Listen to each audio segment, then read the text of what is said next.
Hey guys, so today, if you can't tell, my room is absolutely destroyed because I'm trying to dig myself out of a laundry hole, and I'm also packing for Venice, Italy. I leave tomorrow. I'm super excited about it, but I wanted to do a video today about my struggle to make female friends for most of my adult life. And if you guys will bear with me, I'm actually going to look at my notes on my phone so that I don't have to edit this video and I make sure that I say everything that I want to talk about. So just bear with me. I'm going to start this video like this. Oh, you don't like me? Well, I've always found you annoying, so guess what? I don't care, and I don't like you either. This was my thought process so many times throughout most of my adult life, throughout high school and college, as I struggled to make female friends. And in our society, I think there's so much jealousy and competition among women, and it's definitely getting better. And I don't know if that's just my experience, but I feel like as a society, we're kind of waking up to that. The more emotionally intelligent that we're getting, that's improving. And then just more as like the feminist movement grows, I feel like more women are realizing like, no, like I'm not your competition. I'm your sister, you know? But anyway, that was not my mindset for a very long time, and I very much fed into this jealousy and competition. I really contributed to it, and I think it was one of the main reasons why I was unable to make female friends for so long. So yeah. So throughout high school and college, I struggled to make female friends. And I remember constantly feeling like I was being judged by other women. And I'll admit, I was judging them too. I was judging them to almost like protect my ego. I would have rather been the first person to decide that I didn't like you than for me to be vulnerable and to give a new relationship a chance and then find out later that you didn't like me. Because like that would be the ultimate rejection, right? In fact, I struggled making female friends and socializing so much that I started calling myself introverted. I started calling myself an extroverted introvert. And I kind of thought that in the back of my mind for years because socializing exhausted me. But it's not true at all. I'm actually a very extroverted person. But socializing is really, really draining when you assume that people aren't going to like you. And when you're thinking, oh my gosh, is that person judging me? Does that person like me? Am I annoying that person? When you're constantly like second guessing yourself and other people's intentions, socializing is literally like borderline intolerable if you're doing that constantly in your head. And let me just tell you this, it makes you an absolute joy to be around, right? Like, as you can imagine, it's just such a pleasure to be around people who don't really believe that you like them, or who are constantly like worried that they're being judged because it makes them like shell up, it makes them act different, they're not being themselves, right? And so anyway, throughout these times, I started buying into that stereotypical idea in our society that women are fake, catty, overdramatic. And it makes me really sad to say this, but I'm just being super real with you guys about what I actually thought at the time. And so after all of this, like in my mind, rejection from other women, which maybe was self-perpetuated because of my thoughts and my judgments and the way that I was acting towards women, and you know, maybe the competition or jealousy that I felt, I'm sure that played a huge role into it. But anyway, overall, deep down, and so deep that I would not admit it to myself, I didn't really realize this until pretty recently, but I felt rejected by other women. So I was like, you know what? I'm gonna just start hanging out with dudes. Guys are so much less drama. That's what I thought. Guys are so much less drama. I'm laughing at myself now because that's totally just like flat out not true. I'm thinking of all the blowouts that I had in relationships and in friendships with guys that were very dramatic. And I'm not just saying, I think both men and women deal with overwhelming emotions. Both men and women get their feelings hurt. both men and women do stupid and quote unquote over dramatic things in relationships, right? So like, yeah, no, it's just not true that men are less dramatic than women. They express it differently, I think, in my experience. And here, let me see what I wanted to say to you guys next. Oh, one thing that I did notice, and I think I was kind of drawn to this in men, is the fact that I felt like I was getting more direct, like just straight talk with guys. Like I felt like I knew where I stood with guys better than I knew where I stood with women because, and this is totally something that I did, but all growing up in my household, we sugarcoated everything we said to each other. We kind of danced around each other's feelings. We never wanted to hurt anyone's feelings. So that might have meant not being honest about what we were feeling, or it might have meant not talking about something that was a problem that probably needed to be talked about. And anyway, so direct conversation was, and I'm not saying we didn't talk about serious things or anything like that. It's just something that we really tried to avoid those hard, difficult conversations when we could. So I think I was very drawn to the fact that men are just more direct, or the men in my life, like in high school and college, were just more direct. And I just liked that.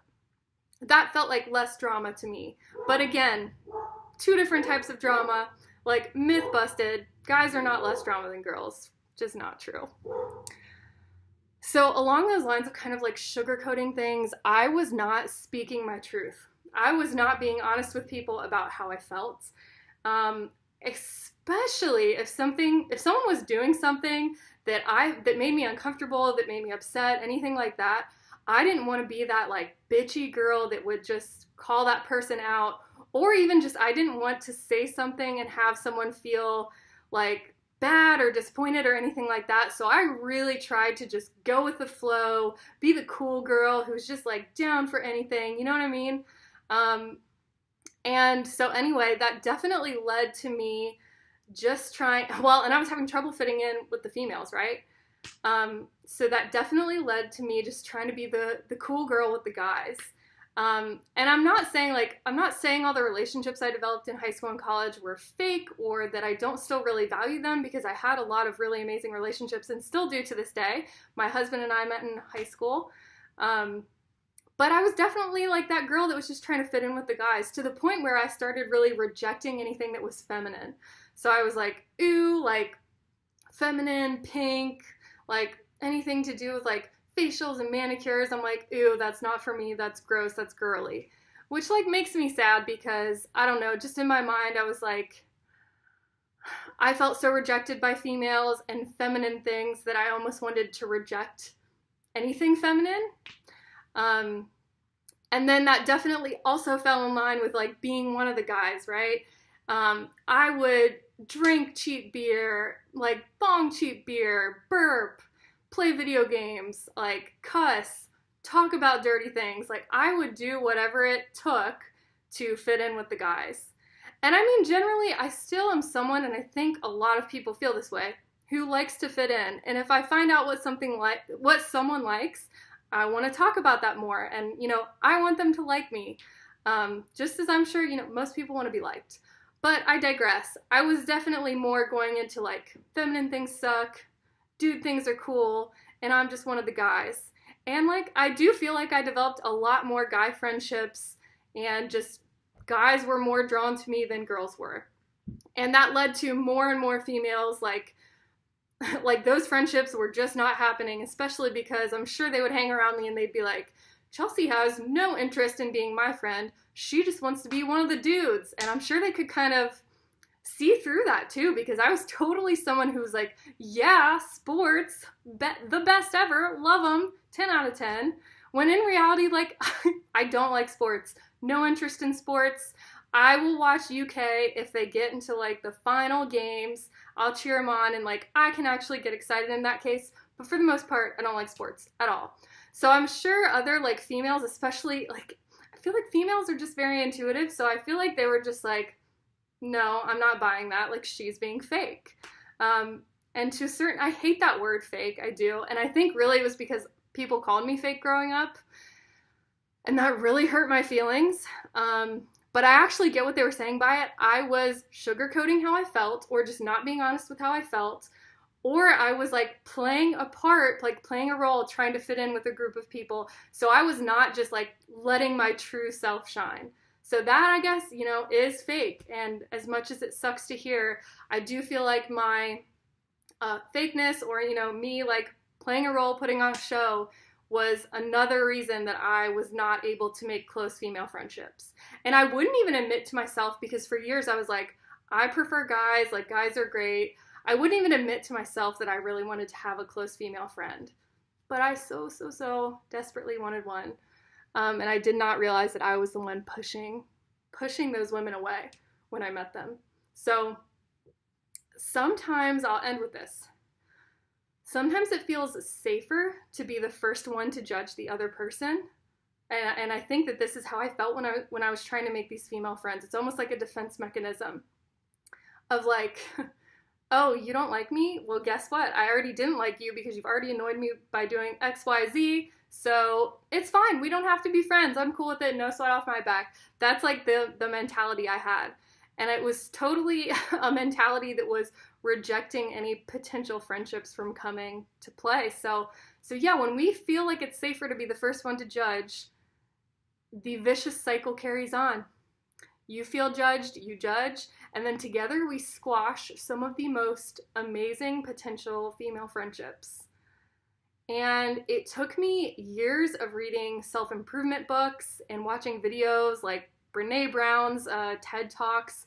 Really helped change my mindset to teach me how to learn to be vulnerable and to be myself and to speak my truth and to be comfortable being like, nope, I don't like sports, or you know what, no, this is another thing I did with when trying to be like one of the guys. I totally tried to not be too emotional or overly emotional. Like, I would rather die than cry in front of anyone, because that just felt weak to me, and that felt like I was just being like one of those over dramatic, over emotional females that I so desperately did not want to be like. And yeah, anyway, now I'm to the point where I'm so comfortable with myself and who I am that I'm not afraid to admit when I'm upset. I'm not afraid to cry. I'm not afraid to tell someone that hurt my feelings or that made me mad. And I can do it in a way where I don't feel dumb or uncool or crazy for having emotions. Like, it's a totally normal human thing to have emotions. And anyway, so I read these self-improvement books, watched a lot of videos. I learned about affirmations, and I started telling myself, I'm attracting new friendships into my life every day. I also discovered these 3 keys for connecting with people, which have been total game changers for me. And when you're stuck in that judging cycle, you are so worried about what other people think about you that you shell up and you don't focus on connecting with the person in front of you, right? So when you meet someone new, if your first thought is, oh my gosh, I hope I don't say something dumb. What do they think of me? Did I just annoy them? Ooh, did I offend them? Do they really like me, or are they just trying to be nice? If you're having all these thoughts going through your head, there is no way that you are giving that person like the genuine attention and like connection that you could be giving them. You're not focusing on them, you're focusing too much on yourself, right? And people can feel that. Not only does it make you shell up, but it stops you from really getting to know that person. So anyway, these 3 keys really helped me connect with people. Be vulnerable. I don't have to pretend to be this perfect person who has it all together. I can just be vulnerable and be myself. And in fact, the more I share about things that I'm struggling with, or things that aren't perfect about me, or, you know, times when I had a really hard day, like I remember the first time I told some of my female friends that I have now, like, hey, I just straight up like cried all day yesterday. Couldn't get out of it. I was like hysterical. I was just crying all day. And I just remember like feeling like a weight lifted, because I'm like, yeah, that happens in my life. Like, I'm human. I have really bad days. And I, like, for years and years and years, I tried to just pretend like I had it all together. And oh my gosh, I would never cry, especially for a whole day. Like, what's wrong with you? So anyway, it felt really good to be able to say that out loud, to be vulnerable with these people. And as soon as you're vulnerable about your weaknesses, things you're struggling with, anything like that, you find that, wow, other people are too, because we're all human. We all are vulnerable. We all have weaknesses or things that we're struggling with, inner demons. So the more we talk about them, the more we're able to connect on that level with people. Assume the other people in your life are going to love you. Manifest that shit. That's all I have to say. For so long, I did the thing I was talking about where I'm like, ooh, do they like me? Did I offend them? Blah, blah, blah. I'm so worried and like kind of caught up in my own head. And then, yes, my natural assumption was, oh my gosh, they probably don't like me. I'm probably annoying them. I'm probably too X, too Z, too whatever for them. And because of that, I was not able to let my true happy self shine, right? So when I assume that other people are going to love me or really like me, my happiest, brightest self comes out, and I can be funny, I can joke around, I can have a good time. When I assume people aren't going to like me, I shell up and I'm just not fully myself. So assume that everyone is going to love you. And then, like, if they don't, that's their problem, right? Because at the end of the day, if someone doesn't like you, it's probably because something about you irritates their demons. I read this great quote on that the other day, and I was like, that is so true. So anyway, third key, get them talking about themselves and show that you genuinely care. Make people feel important. And not like you're faking it, like, oh yeah, you're so important to me. Like, genuinely show that they're important to you and listen to them. Focus on listening more than talking and asking questions and highlighting things that you have in common. These were the 3 keys that really made me realize, wow, you know what? It's not that hard to get people to like you. You don't have to tell these amazing stories. You just actually have to have a good attitude, assume they're going to like you, go in, and then get them talking about themselves, because people like to talk about themselves. And the beauty of that is you get to know the person, you get to find out what they're interested in, and then you can talk about shared interests that you guys have. You can show you're listening. You can show that the things that they're saying to you are important. And that, the more important you make people feel, the more they like you. It's really simple.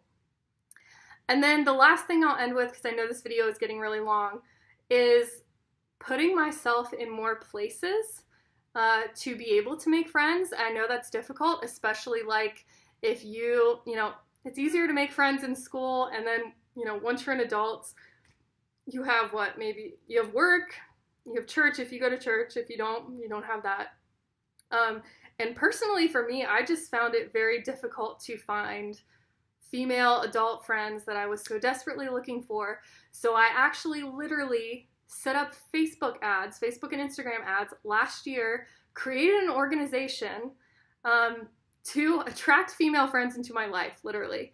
At the time I called it Lead Mastermind. It is now called Bosses and Breadwinners. But another reason I did this was I was like, you know what? I want to find some women that I have some things in common with, because that's a great basis for all friendships. So I was like, I'm going to create a mastermind group for female entrepreneurs. And truly my main driving reason for doing it was because I felt lonely and I wanted more female friends. Now I will say I have a few female friends who are like my best friends who I absolutely love. And this was not that I don't love them in any way. It was that I wanted more female friends like that, and I wanted more friends who owned businesses. So anyway, set up those ads. I found the most amazing group of women right here in Lexington, Kentucky. We get together twice a month for an hour and 15 minutes. We meet at a local coffee shop, Cherry Seed Coffee Roastery, actually, which one of the owners of Cherry Seed is in the mastermind with me. Her name is Lacey. And anyway, I just met the most amazing women. I went into it truly being like, I'm going to assume none of these women are judging me. None of these women feel competitive or anything like that, that they're just genuinely here to connect with me and help me. And then I'm going to put those genuine intentions out there too. I just want to connect and help them in any way I possibly can. And we have all truly become like such a positive light in each other's lives. And anyway, Bosses and Breadwinners, not only for the connections, I've made some of my best friends out of Bosses and Breadwinners, but also we sit and we mastermind, which for those of you who don't know, masterminding is just if you just meet with people who are like-minded, who are high achievers, business owners if you own a business, and you just talk about your goals and like, hey, here's where I want to be by this time at the end of the year. I want to double my business, but I'm really struggling with self-doubt. I don't know how to get there. I don't know how to get leads, whatever it is. And then we just sit there and brainstorm and share resources like, hey, you need to listen to this book. You need to talk to this person. You need to do XYZ. This is what I did and it worked for me. We sit there and we really brainstorm and we come up with an action plan. And then at the end, we're like, hey, I know we threw a lot of things at you.